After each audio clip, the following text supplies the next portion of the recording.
sexto ano, tudo bem? Nós estamos iniciando uma aula de língua portuguesa agora, encerrando o nosso capítulo 5.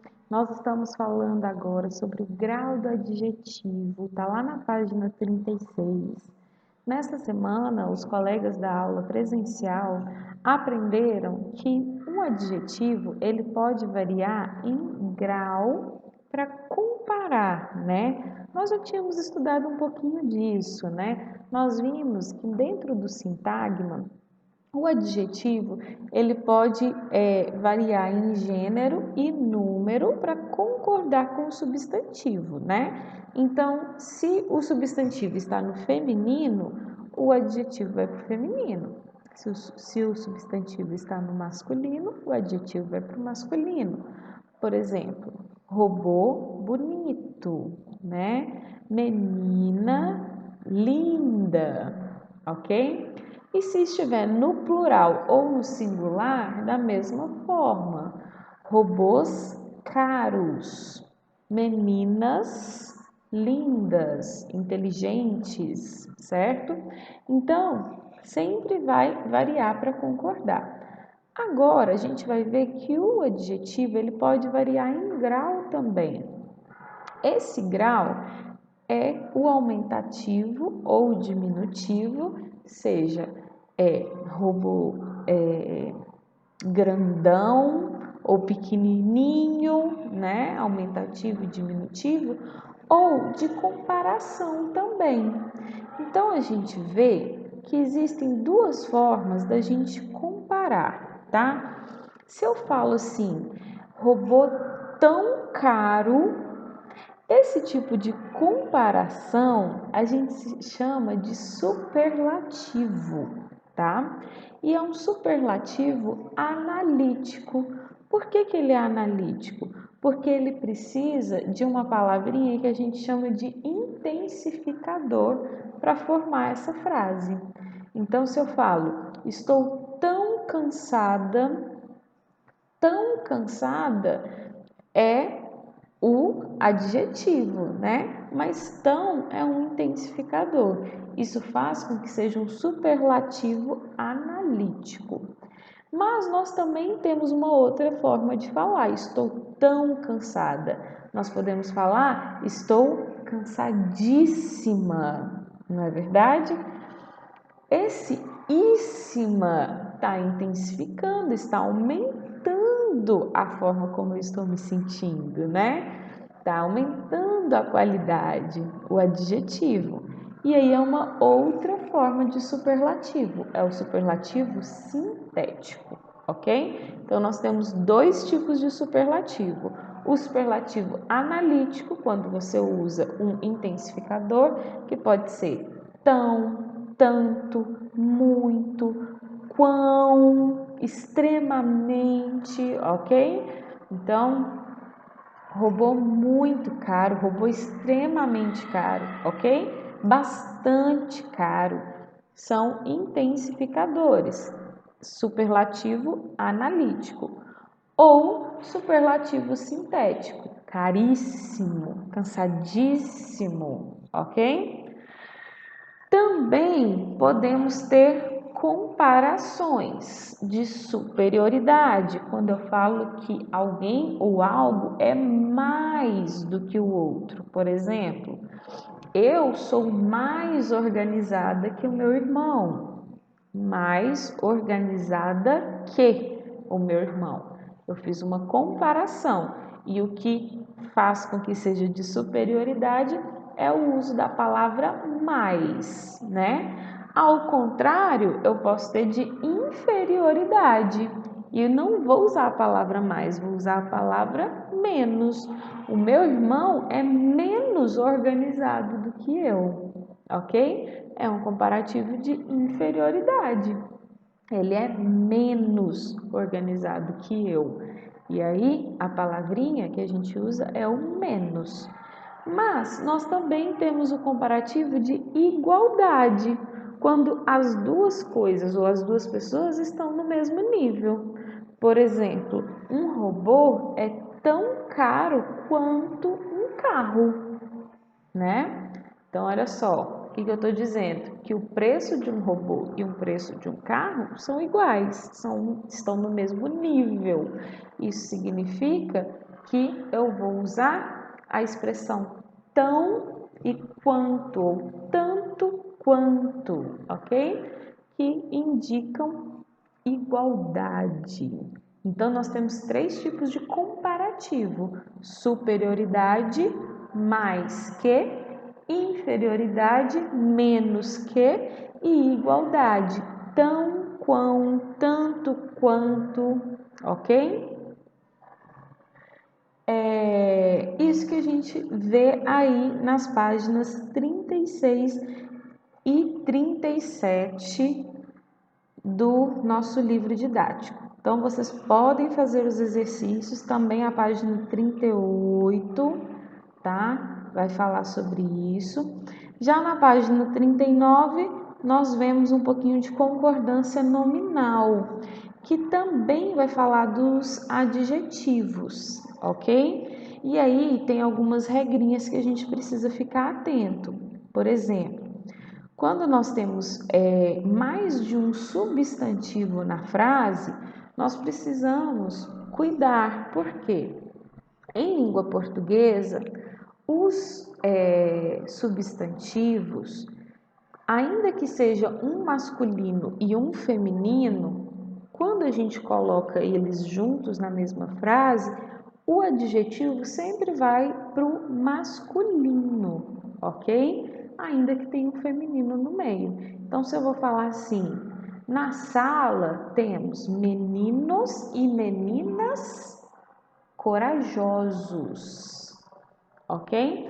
Ainda que meninas ficou depois, porque eu tô falando dos meninos também. Então, meninos e meninas corajosos, ok? Mas, se eu tô falando de um adjetivo, um substantivo, desculpa, no singular e um substantivo no plural, o adjetivo vai concordar com o que está mais perto, ok? Então, se o adjetivo está depois, ele vai concordar com quem está depois dele. Se o adjetivo está antes, ele vai concordar com quem está antes dele. Essas regrinhas estão lá na página 40. Você pode ler, ver os exemplos e fazer os exercícios.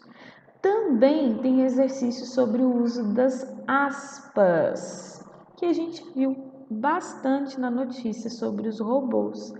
E a gente precisa lembrar o seguinte: o uso das aspas está sempre relacionado à fala de outra pessoa, tá? Que não é aquela pessoa que está escrevendo o texto, ok? Então, as aspas, elas sempre estão relacionadas a isso, mas elas também podem ser usadas para falar de expressões que estão com um outro sentido. Por exemplo, numa frase que apareceu muito nos exercícios, assim, o robô Sofia sonha em ser tão inteligente quanto os humanos. Sonha está entre aspas. Por quê? Porque o robô não sonha, literalmente. Ela não dorme e sonha. Ela nem dorme. Ela é um robô, né? Então, por que sonha está entre aspas? Porque não é com esse sentido de dormir e sonhar, mas é porque ela tem esse desejo.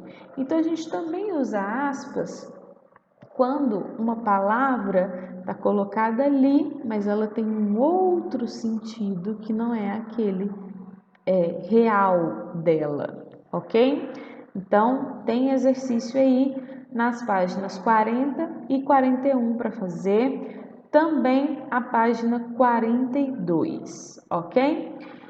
Sobre a prática de escrita e a produção de notícia, nós não vamos fazer porque nós já estamos fazendo muitas práticas de notícia, produção de notícia, lá na aula de redação, ok? Vamos pular lá para a página 44, que é sobre a acentuação de ditongos, ok?